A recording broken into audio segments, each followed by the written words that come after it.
Dia faly miarabantsika rehetra indray amin'ny anaran'i Jesosy Kristy Tompo ny tenako amin'ity tapany ariva ity indray ny amin'ny anoizantsika ny fampianarana ny bokin'ny Apokalipsy. Lesontsika farany zany dia ny resaka namarana le resaka hoe resaka Balama iny zany tsika.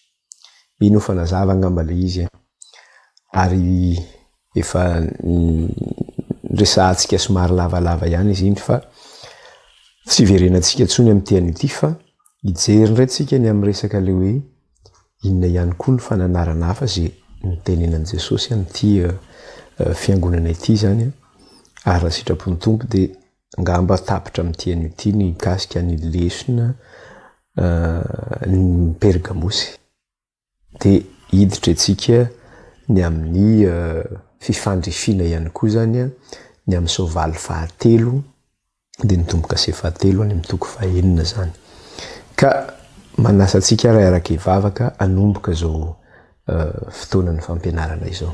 Iaraka hivavaka tsika. Jehovah Andriamanitra iray io, Andriamanitra Abrahama ianao, Andriamanitra Isaka, Andriamanitra Jakoba. Miantso ny anaranao zay iray io amin'ity ariva ity indray ary mangataka ny fanatrehanao feno eto amin'izao fampianarana izao.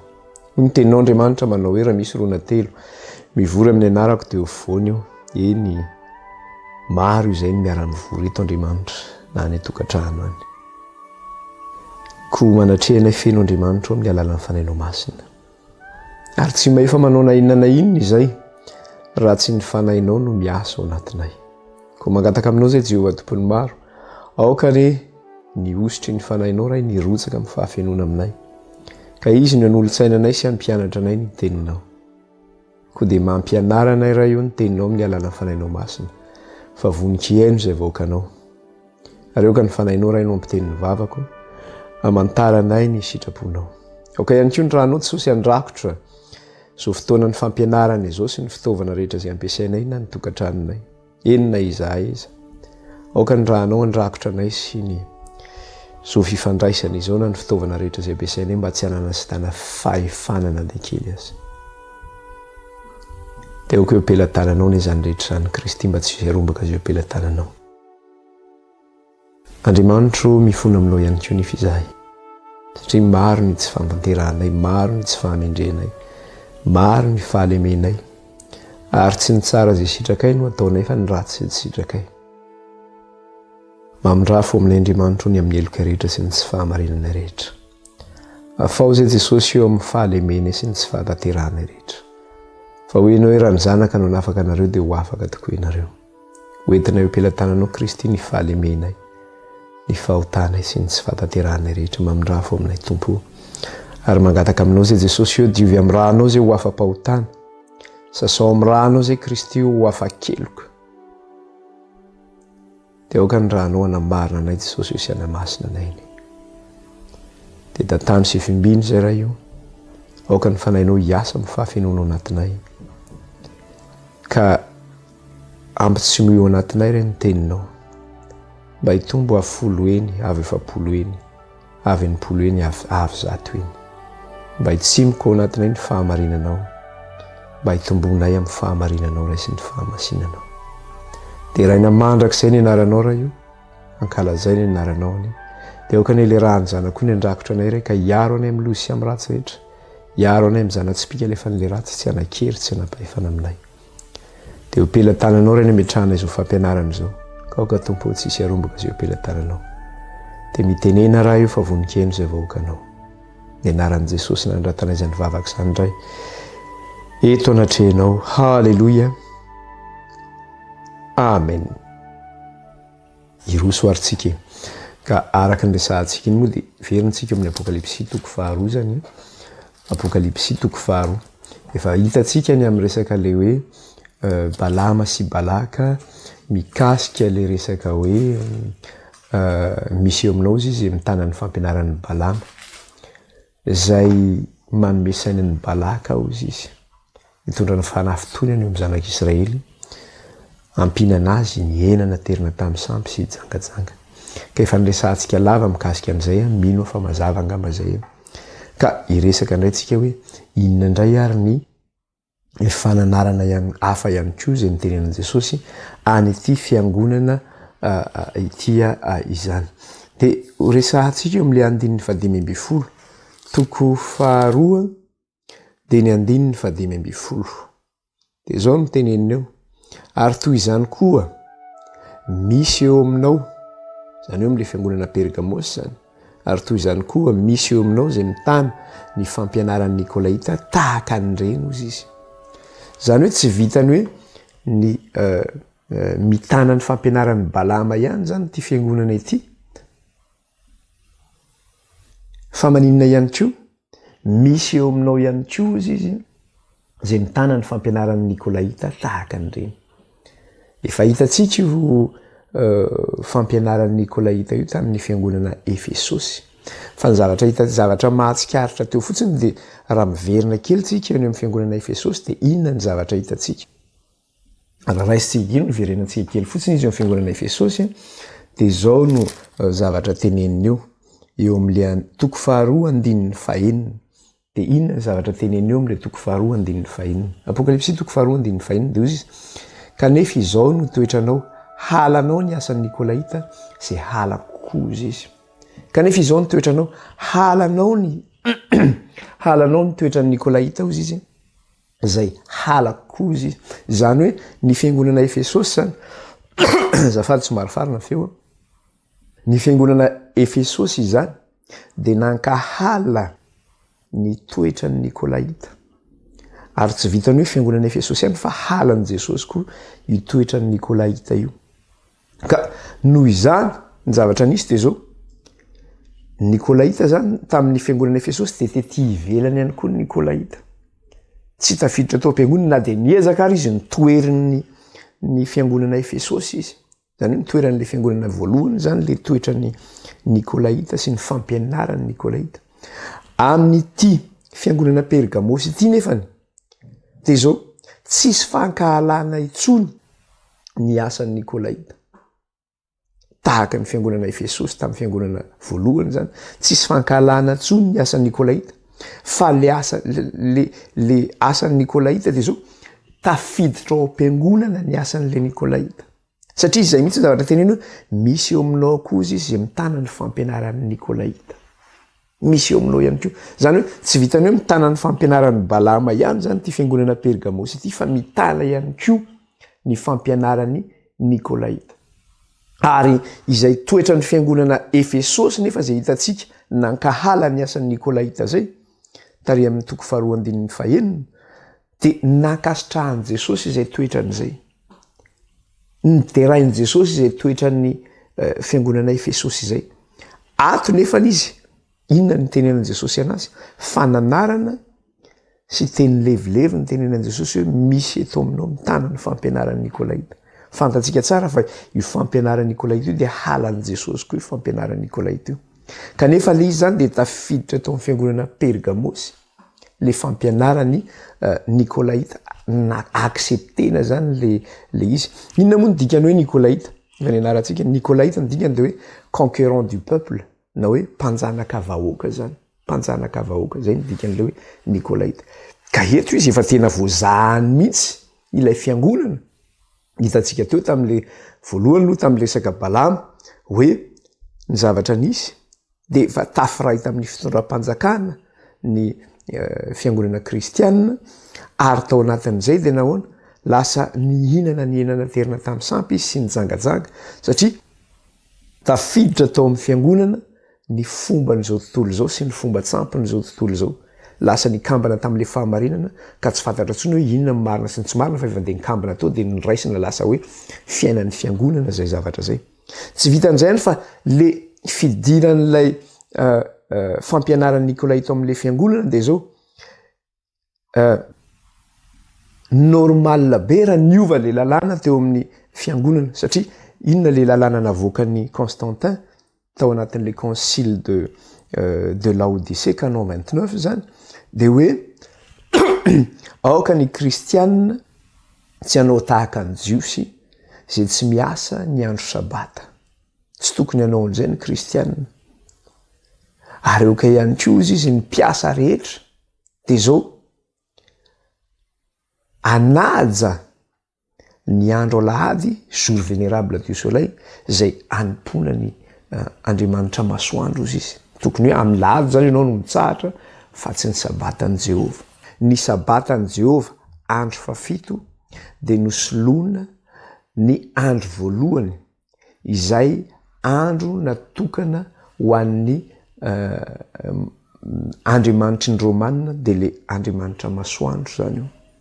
Zany hoe le sabatany Jehova andro fafito nasolo ny fitsaharan'ny Romanina ny amin'ny fanompony ny andro ny masoandro. Dia lasa nivadika inona zany ny andro fivavahana tamin'ny vanim-potoana? Lasa nivadika alahady zany ny fivavahana kristianina fa tsy nivavaka sabata. Izany hoe ny kristianina talohan'ny 313 dia zao mbola nivavaka tamin'ny andro sabata ny kristianina tamin'izany vanim-potoana zany. Fa noho ny fidiran'io paganisme io na io fomban'izao tontolo zao sy ny fomba tsampin'izao tontolo zao teo amin'ny fiangonana zany no natonga ny fiovanana ny lalàna teo anivon'ny fiangonan'Andriamanitra. Anika rasa ny andro sabata andro fafito fitsarana amin'Andriamanitra nosoloana ny andro ny masoandro ny Romanina andro alahady andro voalohany amin'ny herinandro. Dia lasa io andro alahady io andro voalohany amin'ny herinandro andro ny masoandro io lasa ny fivavahana teo amin'ny kristianina taorianany 313 io tamin'ny lalàna navokany Constantin.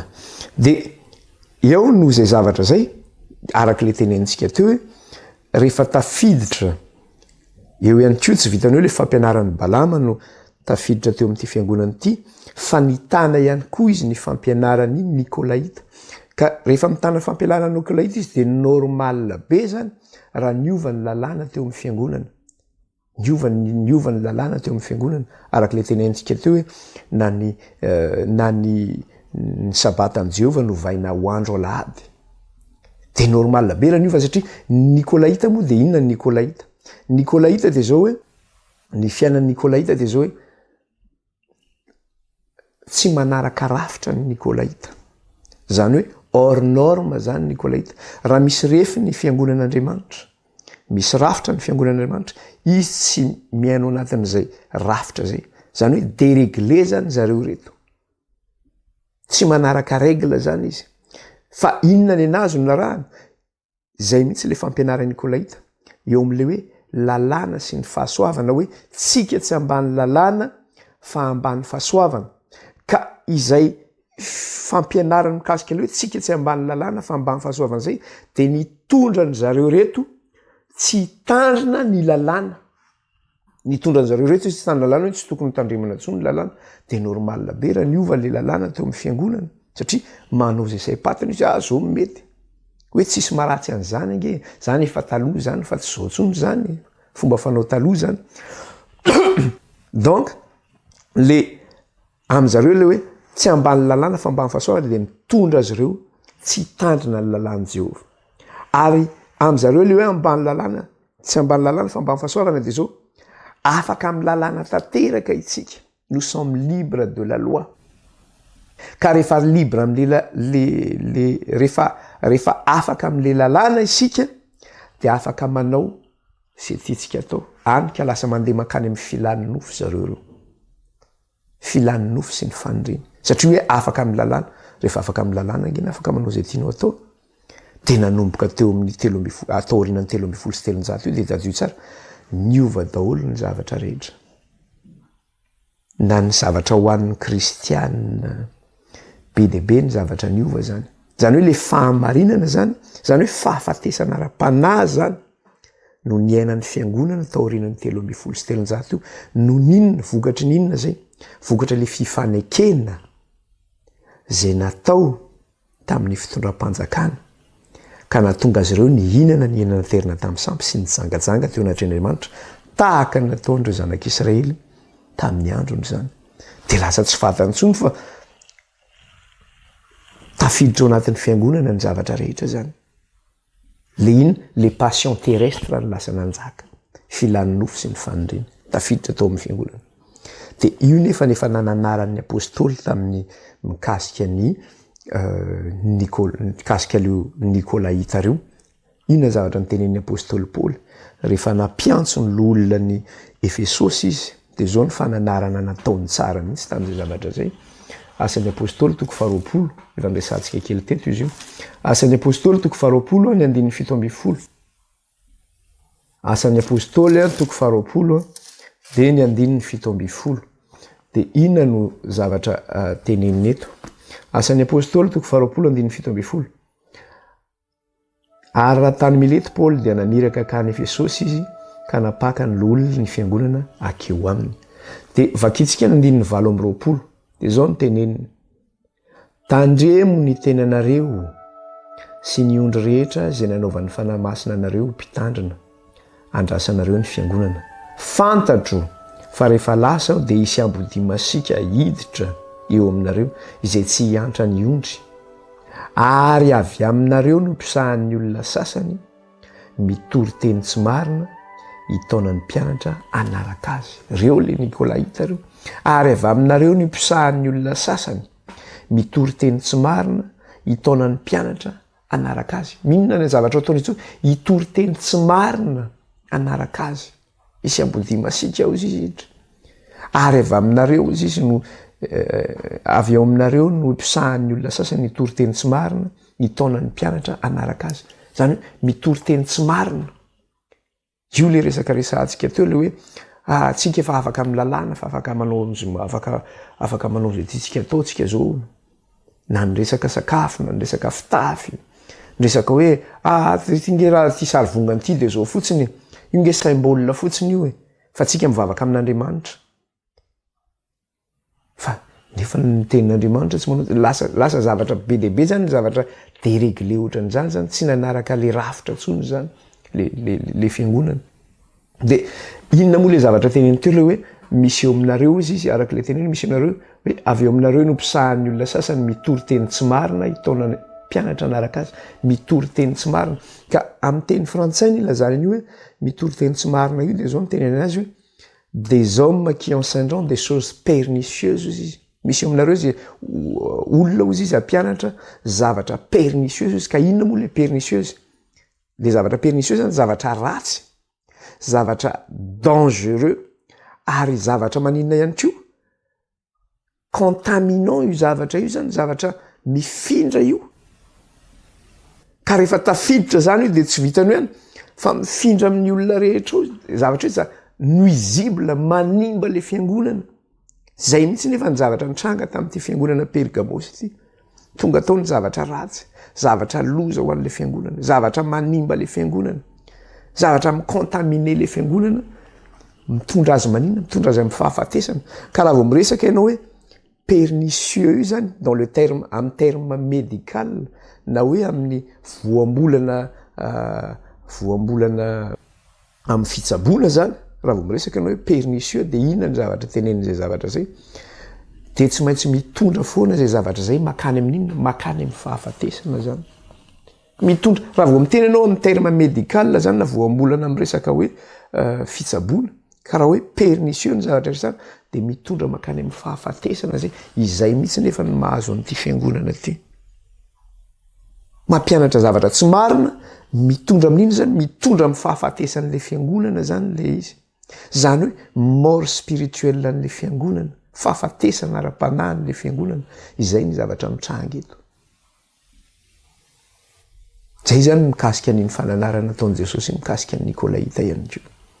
Misy ihany koa zany ao mitana an'izay fampianaran'i Nikolaita zay. Tsy vitany hoe fampianaran'ny Balama ihany fa fampianaran'i Nikolaita ihany koa. Inona ary no torohevitra nomeny Jesosy amin'ity fiangonana ity? Raha isika eo amin'ny toko 2:9. Raha isika ary toko 2:9. Inona ny torohevitra nomeny Jesosy amin'ity fiangonana ity? Dia zao ny vaky ny teny amin'ny anaran'i Jesosy: koa dia mibeba, fa raha tsy izany dia ho avy aminao fanganao ka amely ireo amin'ny sabatry ny vavako. Koa dia mibeba, fa raha tsy izany dia ho avy aminao fanganao ka amely ireo amin'ny sabatry ny vavako. Torohevitra men'i Jesosy zany dia zao: mibeba ianao. Efa nianarantsika teto mikasika an'izany hoe fibebahana izany. Koa mibeba. Eto zany ny zavatra torohevitra meny Jesosy dia zao: mialay ianao amin'ny fifanekena zay nidiranao io. Mialay ianao amin'ny fifanekena io fa loza io. Hitantsika ny nahazony zanak'Israely rehefa nokapohan'Andriamanitra izy nifona teo alohan'ny tranon'ilay fionana izy, ary mba hampitsahatra ny loza zay nahazo azy dia nisy anankiray nomen'Andriamanitra sotoboy indrindra Finiasy namono an'ilay loholona teo amin'ny Israely niaraka tamin'ny Gozbi zanaky ny loholona ny Midianina. Nivonony tamin'ny lefona izy ireo, ary rehefa maty ireo dia nitsahatra ny loza niaratra tamin'ny zanak'Israely hoe namindra fo any Israely Andriamanitra. Eto nefa zany, raha namindra fo Andriamanitra tamin'ny Israely, Andriamanitra koa afaka mamindra fo ny fiangonana. Ka Jesosy mihitsy no miteny eto hoe mibebao izy izy. Mibebao izy izy. Zany hoe io Andriamanitra tompontsika inge tsy hoe Andriamanitra loza be io e. Ary ny tenin'Andriamanitra dia miteny: tsy sitrako ny hafatesany raha tsy fanahy, fa ny havelona azy ny sitrako. Zany hoe mialany amin'ny faharatsiny sy ny fahotany ary ny tsy fahatanterahany. Ka eto zany izy dia manoro hevitra anao mibebao izy. Zany hoe mialay ianao amin'ny fifanekena zay nataonao io. Mialay ianao amin'ny marimaritra iraisana zay nataonao io. Zany hoe fahotana zany io marimaritra iraisana io. Ka ho an'ireo fiangonana zay manao marimaritra iraisana fa tsy mijoro amin'ny fahamarinana, tsy miaro ny kapokany, dia maninona zay? Hozy Jesosy hoe mibeba ianao. Fa raha tsy mibebaka ianao izy izy, dia inona ny zavatra tenenin Jesosy? Raha tsy mibebaka ianao izy izy dia ho avy faingana aoka hamely ireo amin'ny sabatry ny vavako. Ho avy faingana aoka hamely ireo amin'ny sabatry ny vavako. Zany hoe ho tsarain'Andriamanitra izy rehefa tsy mibebaka zany. Ka dia zao ho atsika rery reto zay manao marimaritra iraisana sy fifanekena amin'izay tsy fahamarinana, manakambana any fanaon'izao tontolo izao sy ny sampy amin'ny fivavahana sy ny fiarovana ny kapoka, ny amin'ny firaisana fitondram-panjakana, dia zao hoe mibeba ianao, miala amin'izay toerana misy ianao zay. Tsy vitan'izay ihany, fa esory ihany koa ireo zavatra noho ny vokatra n'izay fifanekena natao zay ka nampidirina tao am-piangonana, ny fomba tsampy, ny fijangajangana maro samihafa, fanimbazivana ny teny marin'Andriamanitra zay efa nomena ny fiangonan'Andriamanitra. Esory ireo zavatra tsy mifanaraka amin'ny soratra masina rehetra ireo ao am-piangonana. Esory zavatra tsy mifanaraka amin'ny sitrapon'Andriamanitra ireo amin'ny fiainanao. Aiza ve ka misy olona zao milaza izy fa kristianina, dia nefa izy rehefa ohatra ka hanala fanadinana izy dia zao manao fetisy izy, ohatrany hoe misy fetisy kely ny aminy eny hoe inona moa zany, ohatrany hoe ty zavatra ty mba miporte chance anahako ty, rehefa ataoko eto ty dia mba voata, mba miporte chance anahy ty. Fomba n'izao tontolo zao zany, fomba tsampy zany zavatra zany. Amin'ny trano reny dia misy zavatra, ianao milaza kristianina, misy zavatra milevonao amin'ny tokonam-baravaranao, ody ratsy, mangatapitahiana amin'ny razana. Amin'ny akanjonao anaovanao iny dia misy zavatra mifono lamba kely dia paingorina amin'ny palitao na amin'ny akanjo any anatin'iny akanjo iny. Nefa ianao milaza anao kristianina, milaza anao za vita batisa, milaza anao za vita confirmation, vita communion voalohany. Ka aiza maha kristianina zany nge fijangajangana nge zany, fanakambanana ny fomba tsampy sy ny fivavahana sy ny fomba n'izao tontolo zao. Dia eo ihany koa ny fangatana-pitahiana amin'ny razana, mangata-pitahiana amin'ny razana, manao fombafomba maro samihafa. Ianao kristianina, lasa ianao mandeha manao jory iry, dia manao jory firarazana koa rehefa manao trano sy ny karazana, nefa ianao kristianina. Misy milaza mihitsy any Facebook any hitako, laza izy tena hoe za kristianina, za zao, za tena katolika, za tena protestanta, za tena adventista, za zao, karazana fivavahana rehetra zao. Iny izy fa manao trano, miantso mbiasy izy, tonga ny omby azy manao fombafomba io de le trano rehefa mbola tsy vita de hoe tsy azo idirana aloha fa misy fombafomba rano zany nefa milaza ianao zany kristianina izay nge le antsoina hoe fifanekeny io navoan'ny balama io tsy hoe navoan'ny balama fa io navoan'ny zanak'Israely ny amin'ny fampianaran'ny balama io le fifanekena io zany na compromis ka rahainao milaza hoe kristianina nefa ianao manao fomba n'izao tontolo zao ihany amin'ny lafiny anankiray na manao ny fetin'izao tontolo zao ianao ny famadiana moa de tsy tenenina tsony zany manao grand écart ange zany ianao misabaky ianao sady maniny sady mivavaka amin'Andriamanitra no manao ny fomba n'izao tontolo zao satria fomba n'izao tontolo zao iny no tafiditra tao am-piangonana ange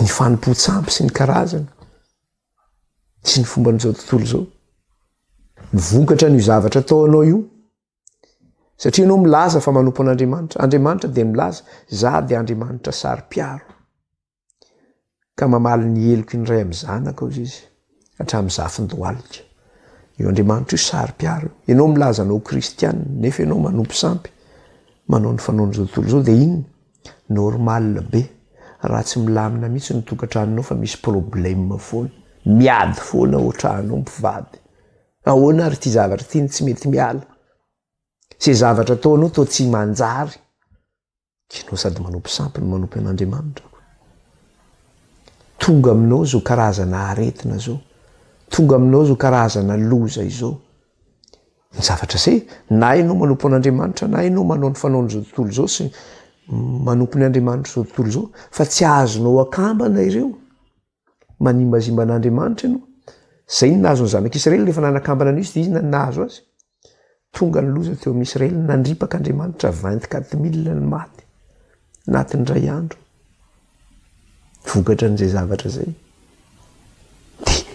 ahoana ianao milaza fa manompo an'Andriamanitra de ianao tsisy mahazo anao fa tamin'ny andro ny zanak'Israely zany de Andriamanitra velona io Andriamanitra velona io ka rehefa mandray an' Jesosy zany ianao ho tompo sy mpamonjy ny fiainanao de inona ny zavatra nisy ho an'ireo tamin'ny andron'ny Efesosy de zao rehefa nandray an' Jesosy izy ho tompo sy mpamonjy ny fiainany de inona ny nataony mpanompo sampy daholo ange reo olona reo fa zao nesorony daholo zany zavatra izany asan'ny apôstôly 9:10 irenantsika asan'ny apôstôly 9:10 de vakitsika ny 9:20 ka hatramin'ny 20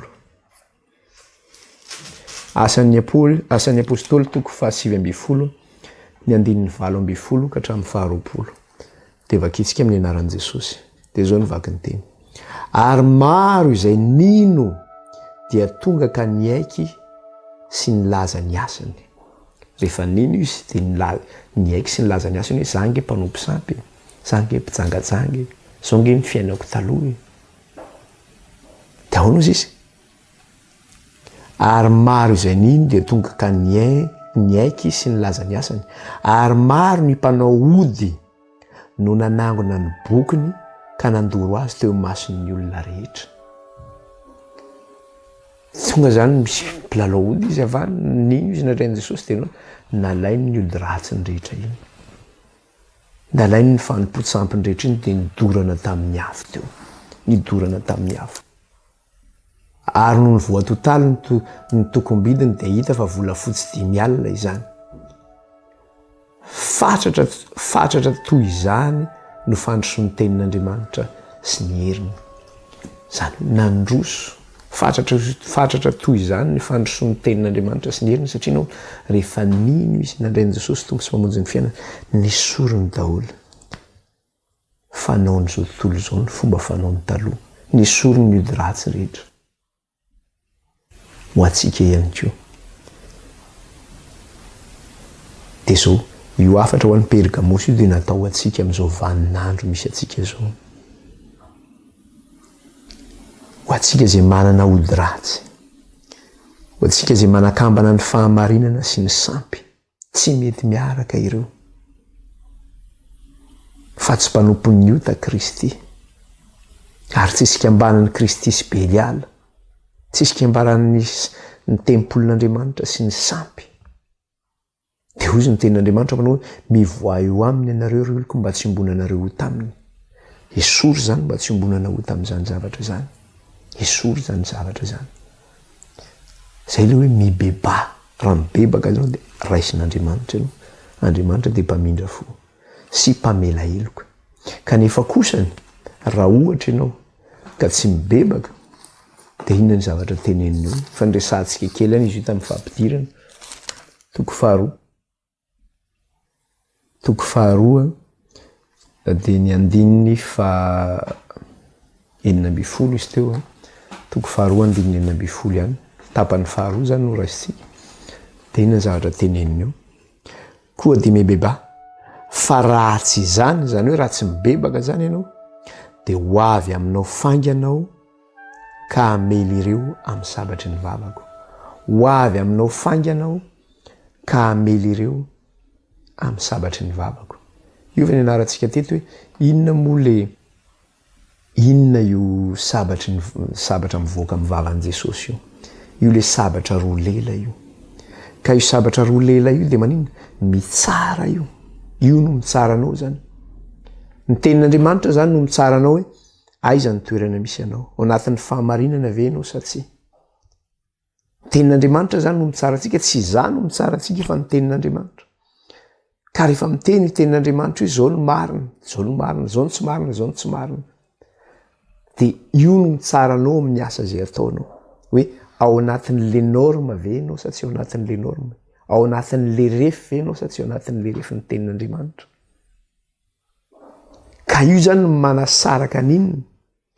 Ny fahamarinana sy ny fahadisoana. Zay mihitsy le teneniny atao amin'ny Hébreu toko faefatra. Manasaraka le fahamarinana sy ny fahadisoana. Hébreu toko faefatra ny andininy 12. Andininy 12 ka hatramin'ny 13 vakitsika mihitsy. Hébreu toko faefatra andininy 12 ka hatramin'ny 13. Dia zao ny vaky ny teny amin'ny anaran'i Jesosy. Fa velona sy mahery ny tenin'Andriamanitra ka maranitra noho ny sabatra roa lela, ka manindrona hatramin'ny fampisarahana ny aina sy ny fanahy ary ny tonina sy ny tsoka, ka mahay mamantatra ny heritreritra sy ny fisainan'ny fo.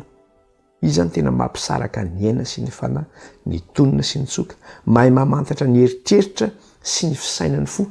Fantatra io daholo ny ao am-ponao. N'inona fenonao amin'Andriamanitra fantatra io. Manasaraka ny tonina sy ny tsoka ozy izy. Manasaraka ny tonina sy ny tsoka ary mahay mamantatra ny heritreritra sy ny fisainan'ny fo. Dia toy izany, ary tsy misy zavatra ary na inona izay tsy miseho eo anatrehany, fa ny zavatra rehetra dia mianjaanja sy ahariary eo mason'izay efaraniny ataontsika. Tsisy zavatra izay tsy nafenina zany io, mibaribary eo anatrehan'ny tenin'Andriamanitra avokoa, eo anatrehan'Andriamanitra. Ny tenin'Andriamanitra no mitsara antsika. Ny tenin'Andriamanitra no refy. Ny tenin'Andriamanitra no refy zany. Io ny refy io. Ka zao le izy rehefa tsy mibebaka ianao, dia io tenin'Andriamanitra izay nomenanao io ihany, io no entina mitsara anao.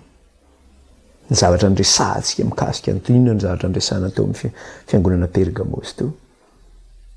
Io no entina mitsara anao rehefa tsy mibebaka ianao. Ny fahamarinao amin'ny soratra masina entina mitsara anao rehefa tsy mibebaka ianao. Zay ny anarantsika eto zay. Ary miantso Andriamanitra mibeba ianao, fa raha tsy zany dia maninona ozy izy teo? Andininy 12. Koa dia mibeba fa raha tsy zany dia ho avy aminao fanganao ka hamely ireo amin'ny sabatry ny vavako. Zany hoe tsarain'Andriamanitra amin'ny tenin'Andriamanitra ianao. Apokalipsy toko 4:7. Ahoana ozy izy eo? Toko 4:7. Izay manatsofina aoka izy iaino izay lazain'ny fanahy amin'ny fiangonana, izay maresy dia omeko mana miafina sady omeko vato fotsy, ary eo amin'ny vato dia misy anaram-baovao voasoratra izay tsy fantatry ny olona afa-tsy izay mandray azy ihany. Izay manatsofina eto zany ny teny farany ataon'i Jesosy manao hoe izay manatsofina aoka izy hiaino zay lazainy fanahy amin'ny fiangonana. Ho antsika zay manatsofina zany dia aoka izy hiaino zay voalaza teo amin'ny afatra ny menan'ny Pergamos io.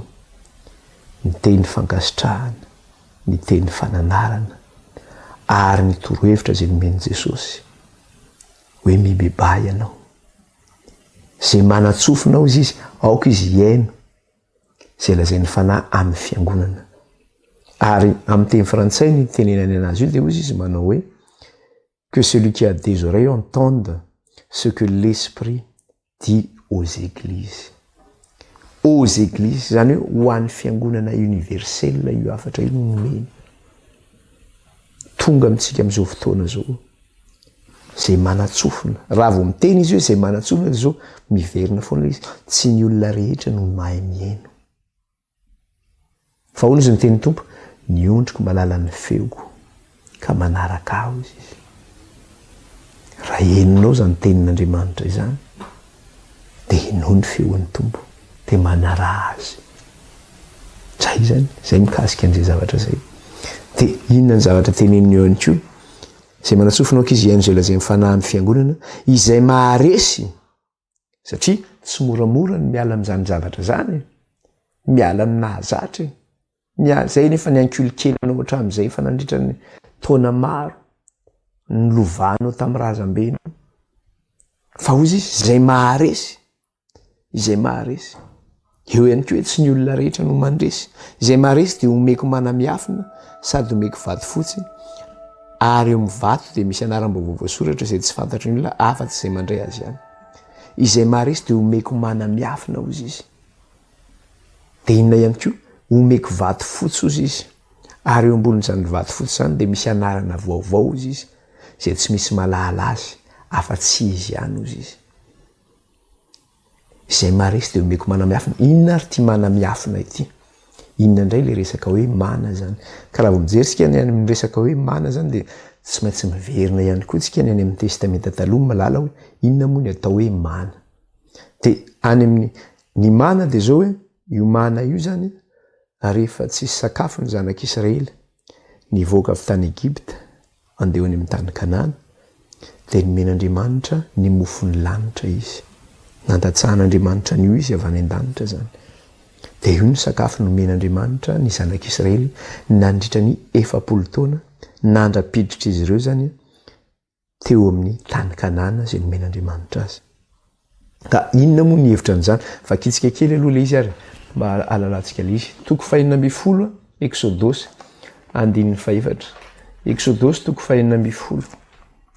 Exodosy toko 400 ny 4. Dia zao nivaky ny teny minaran'i Jesosy. Ary hoy Jehovah tamin'i Mosesy, indro izao andatsaka mofo avy any an-danitra ho anareo dia hivoaka ny olona ka hanangona izay sahaza hoanina isan'andro, iza akitoetra azy na andeha manaraka lalako izy na tsy. Ahoana izy? Ahoana izy Jehovah? Ary hoy Jehovah tamin'i Mosesy, indro izao andatsaka mofo avy any an-danitra ho anareo. Indro izao andatsaka mofo avy any an-danitra ho anareo dia hivoaka ny olona ka hanangona izay sahaza hoaniny isan'andro. Dia eo amin'ny 5:12 dia inona no zavatra teneniny eo?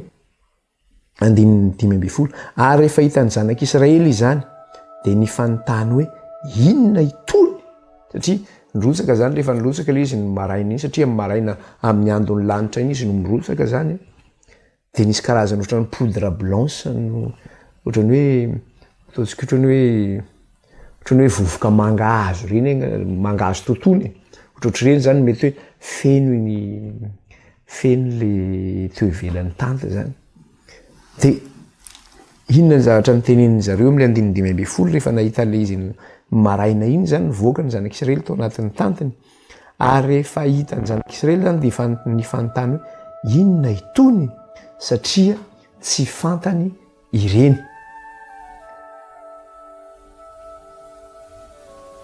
Dia hoy Mosesy taminy, itony ny mofo izay nomeny Jehovah ho fihinanareo. Itony ny mofo izay nomeny Jehovah ho fihinanareo. Andriamanitra mihitsy zany no nanome io mofo io. Dia eo amin'ny 1:30, inona zavatra teneniny indray 1:30?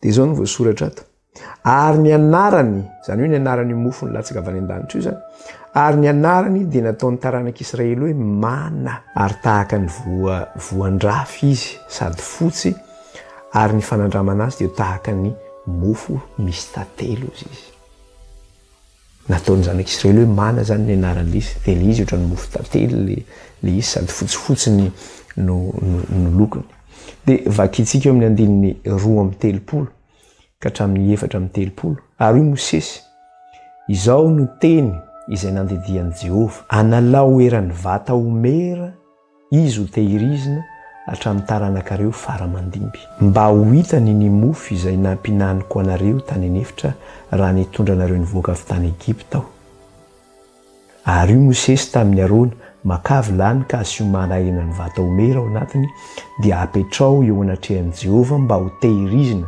hatramin'ny taranaka faramandimby ary araka izay nandidian'i Jehovah ny Mosesy no nametrahany Arona izany teo anatrehan'ny vavolombelona mba ho tehirizina rehefa nomeny Jehovah zany an'io mofo avy any an-danitra io ny zanak'Israely dia nandidy an'i Mosesy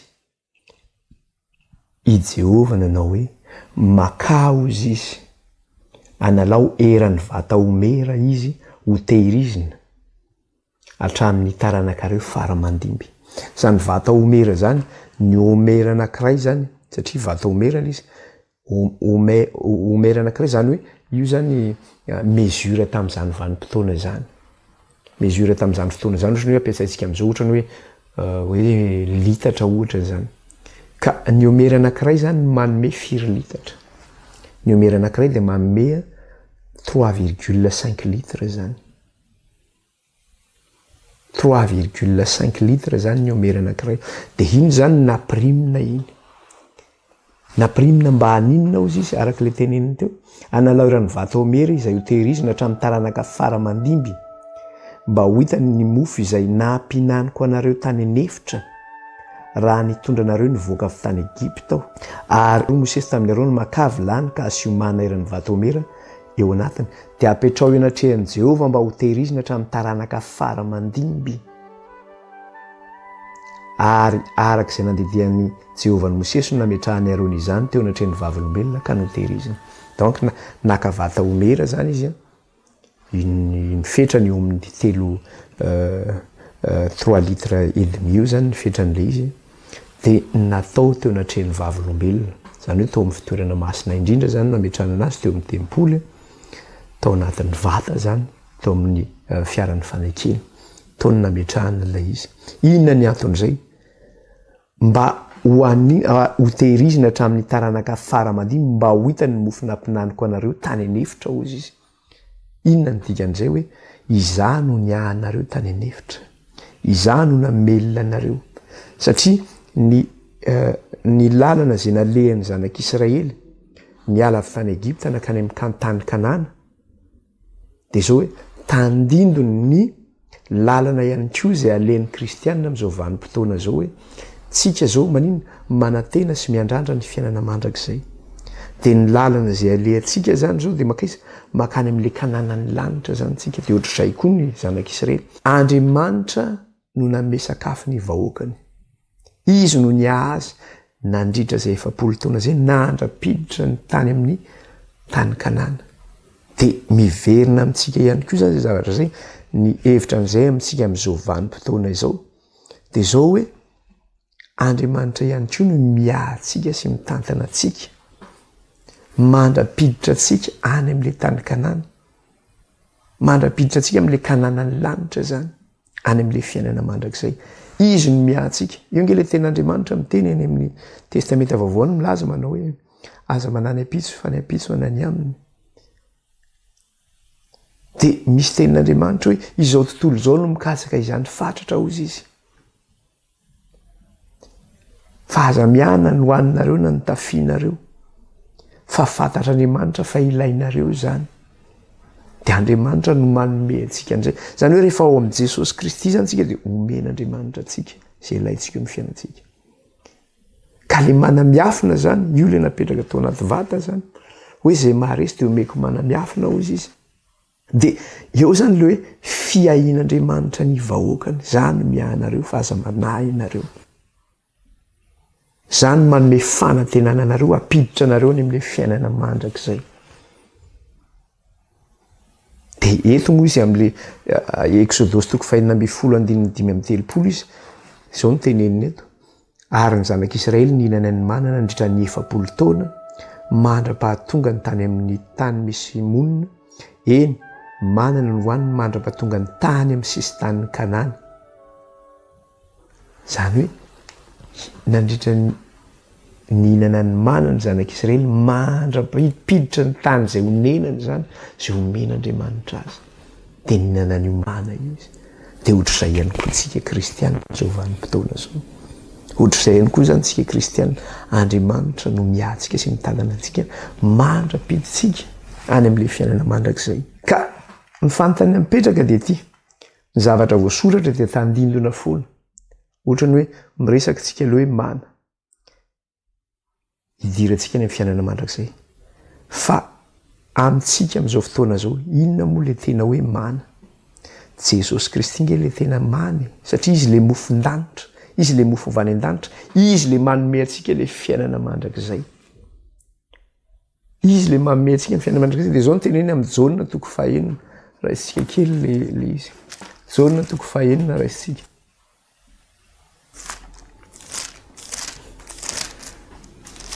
Jauna 5:, dia vakitsika ny 2:30 ka hatramin'ny 5:30. Dia inona ny zavatra teneniny? Jauna 5:, 2:30 ka hatramin'ny 5:30. Dia hoy Jesosy taminy: lazaiko aminareo marina dia marina tokoa, tsy Mosesy no nanome anareo ny mofo avy any an-danitra, fa ny raiko no manome anareo ny tena mofo avy any an-danitra. Fa ny mofon'Andriamanitra dia ilay midina avy any an-danitra ka manome fiainana ho an'izao tontolo zao. Fa ny mofon'Andriamanitra ozy izy dia ilay midina avy any an-danitra ka manome fiainana ho an'izao tontolo zao. Izy io nidina avy any an-danitra io, Jesosy ange io nidina avy any an-danitra io, manome fiainana ho an'izao tontolo zao. Zay nandray azy dia nomeny hery ho tonga zanak'Andriamanitra. Dia tohizantsika ilay izy 4:30, fa hoy ireny taminy: Tompo, omeo anay mandrakariva izany mofo izany. Hoy Jesosy taminy: izao no mofonaina izay manatona tsy mba honoana, ary izay mino ahy tsy mba hangetaheta intsony. Izao no mofonaina izay manatona tsy mba honoana, ary izay mino ahy tsy mba hangetaheta intsony izy. Noana ny zanak'Israely nomen'Andriamanitra mana izy. Tsika ihany koa mihinana n'izany mofon-danitra zany tsika amin'izao fotoana zao. Fa Jesosy mofon-danitra io, io no mitondra fiainana ho antsika, mitondra antsika amin'ilay fiainana mandrakizay, manome antsika ilay fanantenana, ny fiainana mandrakizay tahaka ny fanantenana teo amin'ny Israely ny amin'ny tany Kanana izany. Dia tohizana ilay vaky teny 9:30, dia hoy izy 9:30, fa tsy nidina avy tany an-danitra aho mba hanao ny sitrapoko fa ny sitrapony izay naniraka ahy. Rehefa nidina Jesosy tsy ny sitrapony natao fa nanao ny sitrapony izay naniraka azy. Dia ny 5:40 dia hoy izy: fa izao ny sitrapony raiko, izao ny sitrapony izay naniraka ahy zany, dia ny ahazony izay rehetra mijery ny zanaka ka mihino azy fiainana mandrakizay, ary izao hanangana azy amin'ny andro farany. Ny sitrapony rainy dia mba ahazony izay rehetra mijery ny zanaka ka mihino azy fiainana mandrakizay. Zany hoe ho an'izay mandray an'i Kristy zany dia zao azo fiainana mandrakizay izy, azo le Kananan'ny lanitra izy. 7:30 ihany koa mbola raisy 7:70. 7:70 ka hatramin'ny faraky amin'ny 50. Inona ny zavatra teneniny ato? 7:70 ka hatramin'ny faraky amin'ny 50. Lazaiko aminareo marina dia marina tokoa, izay mino no manana ny fiainana mandrakizay, zany hoe le mino ny zanaka zany. Izao no mofinaina, ny razanareo nihinana ny mana tany anefitra nefa maty ihany. Ity no mofo izay midina avy any an-danitra, mba tsy ho faty izay mihinana azy. Izao no mofo velona izay midina avy any an-danitra. Raha misy mihinana ity mofo ity dia ho velona mandrakizay izy. Raha misy mihinana ity mofo ity dia ho velona mandrakizay izy. Zany nge le fitahiana amin'ilay mana miafina zany. hatramin'ny taranaka faramandimby tandindon'izay nefa le mana tany amin'ny de ile teneniny teo hoe izao no mofo velona zay nidina avy any an-danitra raha misy mihinana ity mofo ity de ho velona mandrak'izay izy ary ny mofo zay omeko dia nofoko ho fiainan'izao tontolo izao. Raha mandray an' Jesosy ianao zany mitondra fiainana ho an'izao tontolo izao zany tenin'Andriamanitra zany. Raiso Jesosy ho tombo sy mpamonjy ny fiainanao, omen'Andriamanitra anao ny fanantenanana amin'ny fiainana mandrak'izay tahaka ny nanomezan'Andriamanitra fanantenana ny zanak'Israely ny tany Kanana teto tany. Jesosy Kristy io no mitondra fiainanao anao, fiainana mandrak'izay ho anao. Zay mihinana an'io mofo io Jesosy Kristy zany de zao tsy mba honoana izy na angetaeta, tsy mba honoana izy na angetaeta. Zanak'Israely nomen'Andriamanitra n'izany mofo zany tany an'efitra ary nataony tao anaty vilany zany na fenina tao anatin'ny fiaran'ny fanakeny mba ho fantatra ny taranaka faramandimby hoe Andriamanitra no namelona ny zanak'Israely nandritra ny 7 taona. Itsika ihany koa raha mandray an' Jesosy ho tombo sy mpamonjy ny fiainantsika de zao tsy mba honoana na angetaeta tsika. Aza manany ampitso fa ny ampitso nany aminy fa fantatr'Andriamanitra fa ilainareo zany izy. Aza manazy hoaninareo na nitafianareo na zay hosotroanareo. Izao tontolo izao no mikatsaka izany fantatra izy fa fantatr'Andriamanitra fa ilainareo zany. Fa jereo izy ny lisy eny an-tsaha izy. Fa ngasa lomana atao mivonina ny tafy tahaka an'ireny izy. Fa nefa Andriamanitra no manina mamendrika tsara tarehy an'ireny voninkazo eny an-tsaha eny. Jereo ny voromanidina nga izy miasa na mijinja na mamboly kanefa Andriamanitra manome hanina ho an'ireny. Jereo reny de ahoana ianao maha-kristianina anao? Izy no miahanao sy mitantana anao fa ny angatan'Andriamanitra aminao raiso Jesosy tombo sy mpamonjy ny fiainanao fa tsy honoana na angetaeta ianao, omenanao ny fiainana mandrak'izay. Zany akory tsy midika hoe aza miasa tsony rehefa mandray an' Jesosy Kristy hoe miandro mana milatsaka avy any an-danitra fa tadidio fa na ny asa omena na ny asa zay azonao fivelomana isan'andro Andriamanitra no manome ny fianarana zay mba azonao asa nerina any Andriamanitra no manome an'io. Na de sahirana ary zao ianao hoe mitady ny hanina androany, hohanina androany, mitady ny hanina rapitso, hohanina rapitso de tadidio fa mbola Andriamanitra foana no manome an'izay. Jereo fa mbola velona foana ianao. Izy no miahan'izay rehefa mandray an' Jesosy tombo sy mpamonjy ny fiainanao ianao. Aza manany ampitso fa ny ampitso ny nanany aminy. Zany hoe men'Andriamanitra fanantenana izay maharesy de omeko manamiafinao izy. Raha mibebaka zany ianao ka maharesy ianao de ho azonao fanantenanany amin'ny fiainana mandrak'izay io amin'ny alalan'io mana io. Inona ihany koa zavatra tenenina izay maharesy ozy izy de zao omeko vato fotsy ozy izy. Rentsika kely eo amin'ny 2 Apokalipsy 2. Inona ihany koa zavatra resahany eo. Apokalipsy 2 de ny 7 tapany faharoa. Izay maharesy de omeko manamiafina sady omeko vato fotsy ary eo amin'ny vato dia misy anaram-baovao voasoratra zay tsy fantatry ny olona afa-tsy izay mandray azy ihany. Izay maharesy ozy izy de maninona omeko vato fotsy ihany koa. Inona indray ary ty vato fotsy ty zany? Maninona ny lazaina ny vato fotsy? Fa ineon'izany ve tsika hoe vato fotsy? Ka ty teny zay tesany ty tenenina amin'izy ty tenenina amin'ny Pergamosy ty teny ity. Pergamosy nefa niaina tao anatin'ny inona? Niaina tao anatin'ny période gréco-romaine. Inona moa le gréco-romaine? Ny anarantsika tsara teto hoe inona ny civilisation teo Pergamosy taloha. De ny greka no namorona n'io tanàna io. Rehefa avy eo nefa nodombiasiny inona le fanjakana zany nodombiasin'ny romanina, lasan'ny romanina izy. Ka ny civilisation teo a Pergamosy de zao hoe gréco-romaine zany ny fomba fanao teo amin'io tanàna io. Ny zavatra anisany nefa de raha miresaka tsika zany hoe izay maharesy de omena ino? Omena vato fotsy izy. Ka io vato fotsy io de nalaina teo amin'ny tribunaly gréco-romaine zany. zany hoe amin'ny fomba fitsarana teo amin'ny grika sy ny romanina zany izy io rehefa maka any amin'ny tribonaly ianao raha ohatra zany ianao ho tsaraina eo amin'ny tribonaly ny greco-romaine ny grika sy ny romanina zany rehefa ho tsaraina ianao amin'ny tribunaliny grika sy ny romanina de zao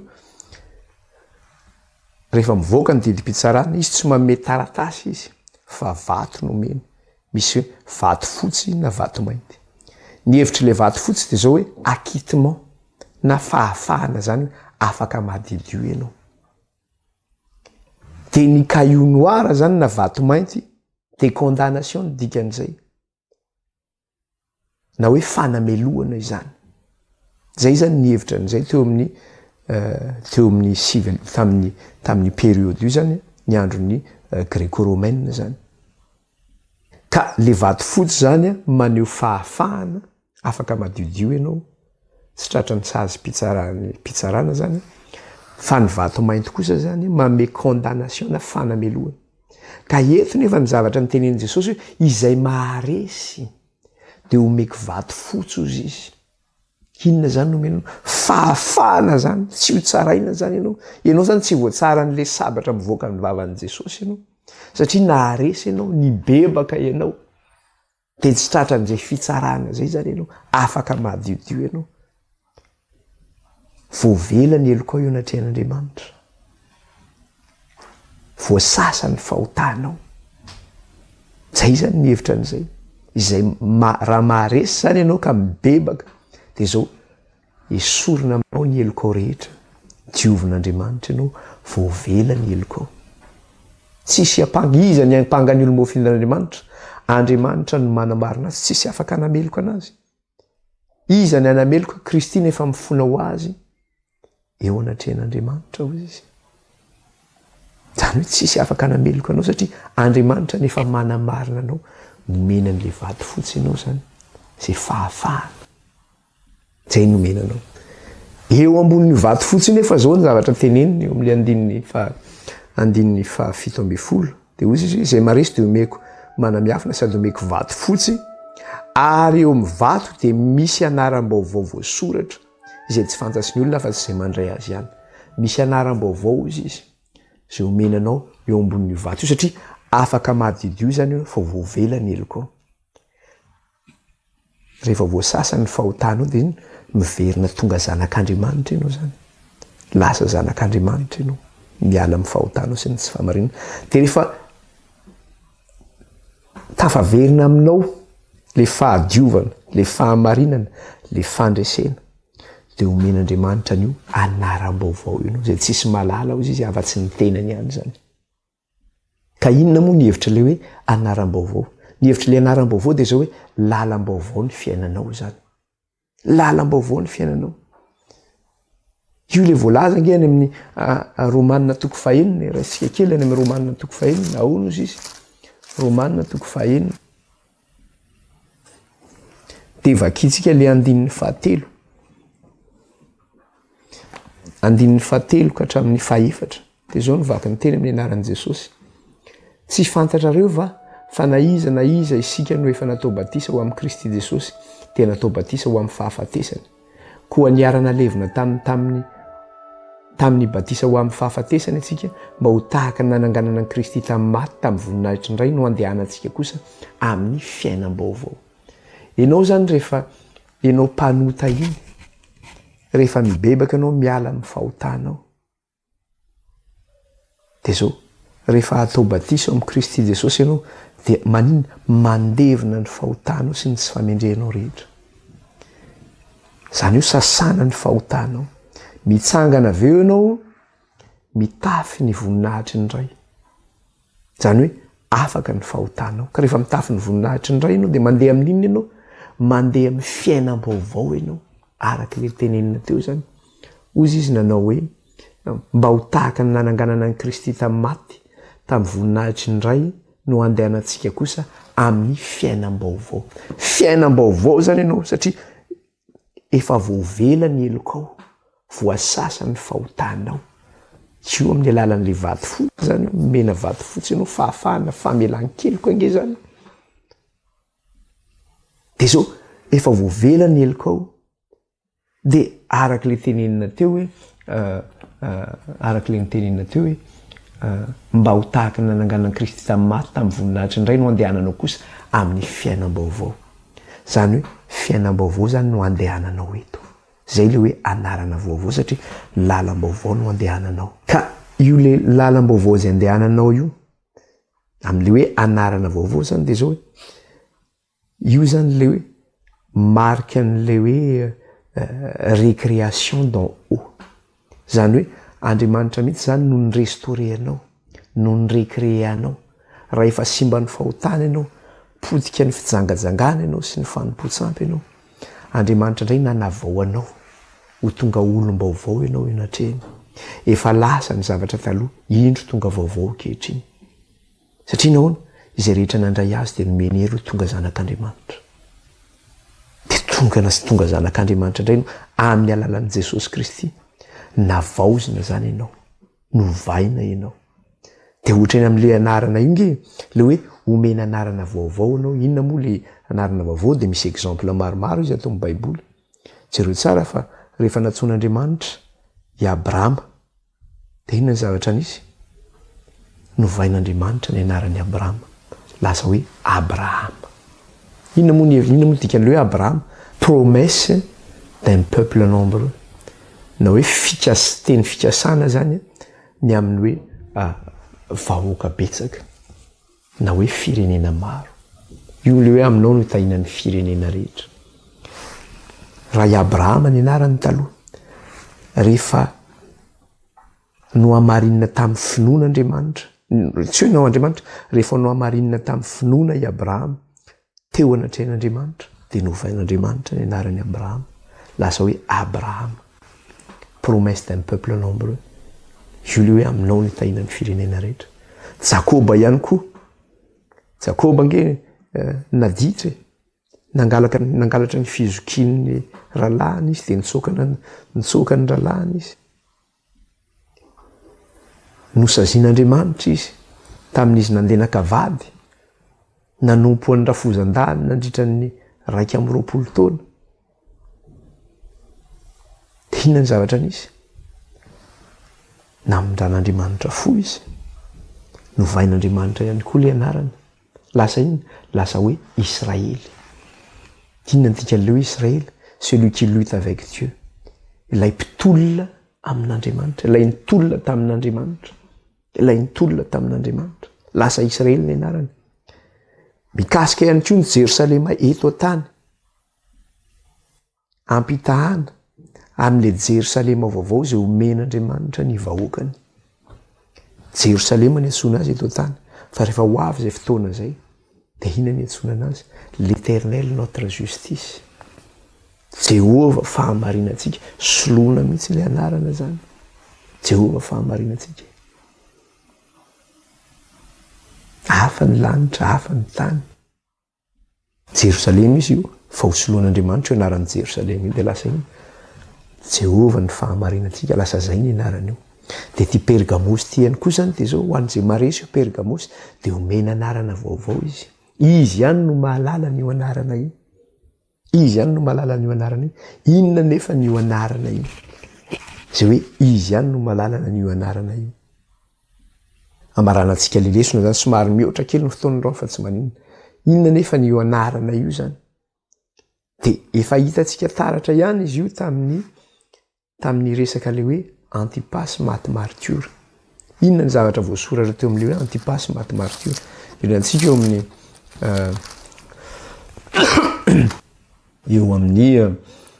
Apokalipsy 2:3-12. Apokalipsy 2:3-12. Dia rehefa hitantsika vakina amin'ny anaran'i Jesosy dia zao ny zavatra voasoratra ao, manao hoe fantatra izay honenanao dia eo amin'ny itoeran'ny seza fiandrianan'ny Satana, ary mitana mafy ny anarako ianao ka tsy nandany finoana ahy. Na dia tamin'ny andron'ny Antipas maty martyr aza izay lehilahy matoky ahy dia ilay novonoana teo aminareo teo amin'izay honenan'ny Satana. Dia eto no iverenantsika kely fantatra izay honenanao dia eo amin'ny toeran'ny seza fiandrianan'ny Satana, ary mitana mafy ny anarako ianao ka tsy nandany finoana. mitana mafy ny anarako ianao. Zany hoe eo le hoe mitana ny anaran'Andriamanitra. Zavatra hitantsika hoe Pergamos de zao hoe ino omena anarana vaovao izy. Eto nefa zany na de teo zany fanenjena mahery vaika izay nahazo ny kristianina talohan'ny 317 tamin'ny andron'ny Antipasy zany de zao ny tanany io anaran'Andriamanitra io Antipasy. Reo zany anisan'le hoe ny tanan'le anaran'Andriamanitra. Ka ny vahoakan'Andriamanitra zany izay ny vahoakan'Andriamanitra de zao hoe misy citation kely ato manao hoe le peuple de Dieu est appelé à devenir pour les autres le visible du Dieu invisible. Ny vahoakan'Andriamanitra ozy izy de zao hoe nantsoina ho visible ny am'le Dieu invisible. Isika zany raha ohatra ka kristianina maty de zay hoe manana toetra miafina ny kristianina. Izy tsy mba misehoseho ny kristianina. Kanefa rehefa manana n'io Andriamanitra io ianao ao aminao mitana le tiaran'Andriamanitra de lasa maninona? Ianao le lumière zany, ianao le fahazavana hitan'ny olona amin'ny toetranao, amin'ny fijoroanao, amin'ny asa zay ataonao, amin'ny fitoriana zay ataonao de lasa hitan'ny olona iny Dieu invisible iny eo aminao. Ianao tsy mba mirehare na meboebo na hoe amin'ny alalan'ny resaka materiel no avoakanao hoe mba ho hitan'ny olona na hoe tia mba andeha hiseho télé ahako mba ho hitan'ny olona manao atao zany zay mba remarquen'ny olona anao mba mijery nisy émission jerena teo mikasika ny ka mba betsaka mba mahafantatsika ihany hoe le boxeur hoe Cassius Clay na hoe Mohamed Ali. Izy zany tena nanao zay fomba rehetra iny tsy izy mba ahitan'ny olona anazy amin'ny fomba fiteniny, amin'ny resaka média, amin'ny arroganceny de miattirer ny attention ny olona zany izy voatarika am'izay ny olona rehetra am'izay toetran'izay. Ka ny karaha vao tsy miteny manoatra zay izy de tsy mahazo aina izy satria izy zany te ho visible, te ho hitan'ny olona izy amin'ny fomba ny toetrany sy ny arroganceny sy ny zavatra rehetra zay ataony zany. Fa ny kristianina nefa tsy manao an'izay zavatra zay. Fa ny toetran'ny kristianina de miafina ao-po ny toetran'ny kristianina. Fa noninona no le fahazavanao aminy le Dieu invisible, le Andriamanitra tsy hita maso de mipoitra eo amin'ny fiainan'ny kristianina zay. Lasa fahazavana izy eo anivon'ny manodidina azy, eo anivon'izao tontolo zao. Hita zany zay de zay mihitsy le hoe Antipasy maty martyr izay nitana ny anarako. Tsy nandany anarako izy ianao fa nitana ny anarako. Ka rehefa nitanany io izy de hitany manodidina azy izy fahazavana zay ka mitondra azy hatramin'ny fahafatesana mihitsy izy. Ary inona moa ny hevitra le hoe Antipasy? Ny dikan'le teny hoe Antipasy de zao hoe le représentant du Père na hoe le solitenan'Andriamanitra na hoe ambassadeur an'Andriamanitra izany. Zay zany ilazana anazy. Solitenan'Andriamanitra, ambassadeur an'Andriamanitra. Na hoe un envoyé avy amin'Andriamanitra, hoe olona niran'Andriamanitra. Solitenan'Andriamanitra zany de eo amina de eo am'le anarany Antipasy fotsiny aranga de maneho an'izay. Maneho hoe izy no vavolombelon'Andriamanitra, izy no solitenan'Andriamanitra. Ary inona ny adidin'ny zanaka? Satria tsika zao zanak'Andriamanitra. Ohatrany hoe rehefa miteraka azy zao de toko hoe manan-janaka lahy zany. De inona no adidin'izay zanaka zay? Mitondra ny anaran-drainy. Mitondra ny anaran-drainy. Mionoren'ny rainy zany izy mitondra ny anarana iny. Mionoren'ny rainy izy mitondra ny anarana iny. Mitondra ny anarako zany ny zanako lahy matohitra. Tsy hoe ny zanako lahy matohitra fa ny zanako rehetra. Ataontsika hoe ny anarako zao Andrianjafy Mahefa. De mitondra an'izay ny zanako lahy, ny zanako vavy. De honneur zany zay zavatra zay. De zay koa ny amin'ny Andriamanitra ihany koa zay voninahitra ho antsika zany mitondra ny anaran'Andriamanitra. Voninahitra ho antsika mitondra n'izay anaran'Andriamanitra zay. Le Dieu invisible, le Andriamanitra tsy hita maso io. Raha ohatra ka I Pergamosy rery no malala zay na fa mahafantatra io anarana zay nomena anazy io. Inona ny anton'izay zavatra zay? Satria nahoana? Io le fiarahana amin'ny Andriamanitra io. Le entretien ananana isan'andro amin'Andriamanitra io. Tsy le Pergamosy nanota ny teresahana eto, fa le Pergamosy nibebaka. Le nahazo an'le vato fotsy, nahazo an'le anarana vaovao. Ka raha nomena an'io anarana vaovao izy dia zao vokatry n'inona zay? Vokatry le fiverenany tamin'Andriamanitra zay. Vokatry le fianarana ny tenin'Andriamanitra zay. Fiverenana amin'izay natao tsatoka hoe ny fitenenana, na ihany koa hoe ny fiverenany tamin'ny Maridrefy nanomezana azy an'io anarana vaovao io zany. Ka rehefa manana an'io anarana io zany ianao anatinao ao, mitondra an'io anaran'Andriamanitra io zany ianao anatinao, dia zao tsy afaka manafina an'io ianao na dia miezaka manafina an'io aza.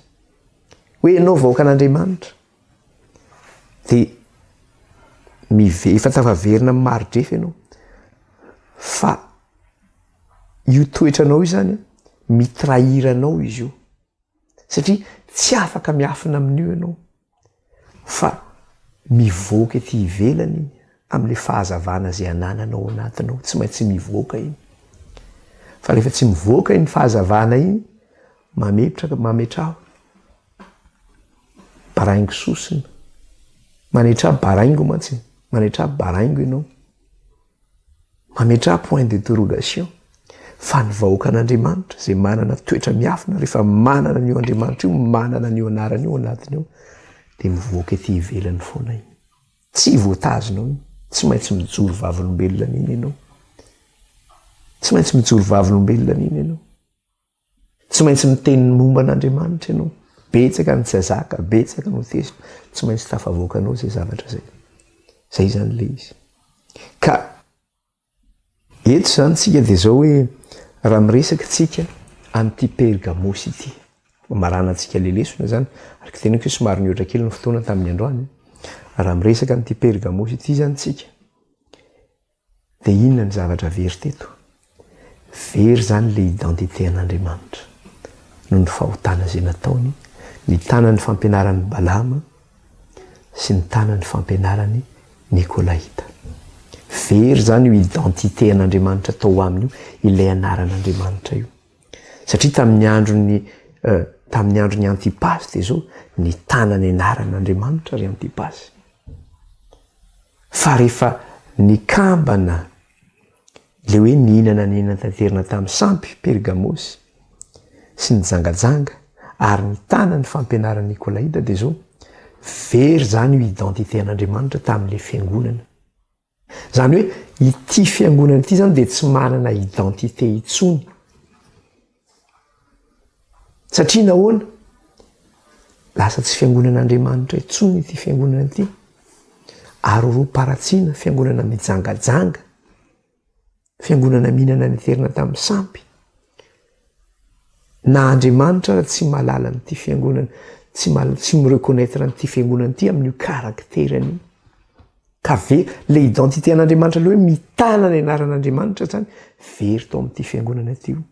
Ka zay no mahatonga le antson'Andriamanitra hoe mibebay ianareo. Mba tsy ho tsarain'Andriamanitra, mba tsy ho tsaraina amin'ilay sabatra roa lela mivoaka ny vavan'i Kristy zany.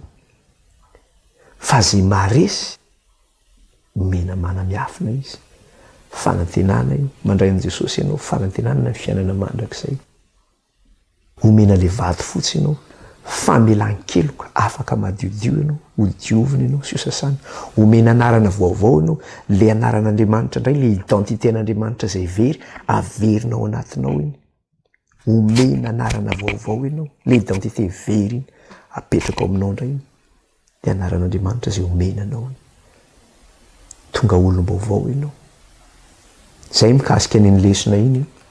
Sorantsika ny tompo, somary lava le izy androany, satria tsara hoe ny fitaina, satria hoe mbola tohizana indray ve ny amin'ny heriny. Dia amin'ny heriny zany tsika miresaka tsika le fifandrefina any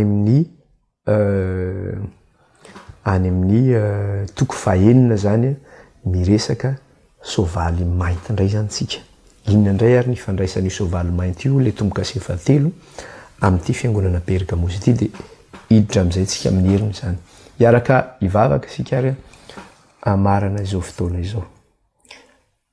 Jehovahandriamanitra iray io, mankalaza anao izay mideranao ary manome voninahitra anao. Misaotra raha io raha afaka niara-nianatra sy nandinika ny teninao izahay. Tsy tamin'ny herina ny fahatanjahana fa tamin'ny fanahinao irery ihany Jehovah tompony maro. Ka dia mankalaza anao izay raha io, mideranao izay ary manome voninahitra anao. Misaotra raha efa ianao nefa nampianatra anay ny teninao. So raha atao am-ponay iray ny teninao ary ataovy ao an-tsainay ny ka aoka tsisy arombaka iray izay nomenao anay. Da io izay Andriamanitro amin'ny asanay rehetra. Da io izay amin'ny fivelomanay. Da io izay amin'ny fahasalamanay. Ary eo ka ny fanahinao hiasa ao anatinay mba hahatongavanay amin'ny fibebahana marina iray natrehanao. Ka hiarlahanay amin'ny faharovam-paratsiana rehetra. Andraisanay ny fahamarinanao. Dia aoka hivoaka mpandresy izay reny amin'izany rehetra izany. Ny anaran'i Jesosy nandratanay izao vavaka izao reto natrehanao. Alleluia. Amen.